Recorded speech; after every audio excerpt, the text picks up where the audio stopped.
వికారాబాద్ జిల్లా తాండూరులో municipal commissioner Yadagiri Goud పరిశుభ్రతను పాటించాలని ఇంటింటి ప్రచారం చేశారు. స్వచ్ఛతా హీ సేవా కార్యక్రమంలో భాగంగా 1-24వ వార్డులలో అవగాహన కార్యక్రమం నిర్వహించారు. ఇక ముందుగా కమిషనర్ ప్రజలతో స్వచ్ఛతా ప్రతిజ్ఞ చేయించారు. తడి పొడి చెత్తలను వేరు చేసి మున్సిపల్ వాహనాలకు అందించాలని కమిషనర్ సూచించారు. పరిసరాలు పరిశుభ్రంగా ఉంచుకుంటేనే ఆరోగ్యంగా ఉంటామని ప్రజలకు సూచించారు. ఈ కార్యక్రమంలో మాజీ councillor Balappa, municipal DE Manipal, manager Narender Reddy, sanitary ఇన్స్పెక్టర్లు Umesh, Venkataiah, AE Praveen Goud, TMC Rajendra Prasad, ward officer Srinivas, జవాన్లు, ఆర్పీలు పాల్గొన్నారు.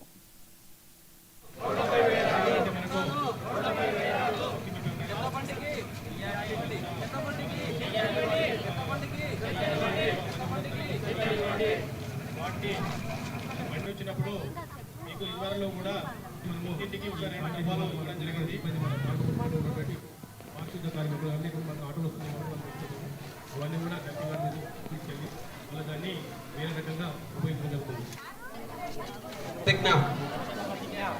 మహాత్మా గాంధీ స్వతంత్ర భారతదేశం కోసం మాత్రమే కాకుండా స్వచ్ఛమైన అభివృద్ధి చెందిన దేశం కోసం కలలు కన్నారు. మహాత్మా గాంధీ భారత మాతకు బానిస సంఖ్యల నుండి స్వేచ్ఛ కలిగించారు. ఇప్పుడు మన దేశాన్ని పరిశుభ్రంగా ఉంచేలా దేశానికి సేవ చేయడం మన అందరి బాధ్యత.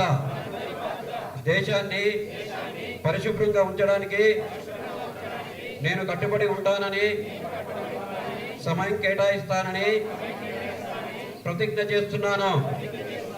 నేను ఈ సంకల్పం నెరవేర్చడానికి ప్రతి సంవత్సరము 100 గంటలు అనగా ప్రతి వారము 2 గంటలు స్వచ్ఛందంగా పనిచేయడానికి కేటాయిస్తాను. నేను పరిసరాలను అపరిశుభ్రం చేయను, ఇతరులను చేయనివ్వను. పరిశుభ్రత సాధించే పనిని నేను స్వయంగా మొదలుపెట్టి నా కుటుంబం, మా వీధి, మా వార్డు మరియు నేను పనిచేసే చోట పరిశుభ్రంగా ఉండేలా చూస్తాను.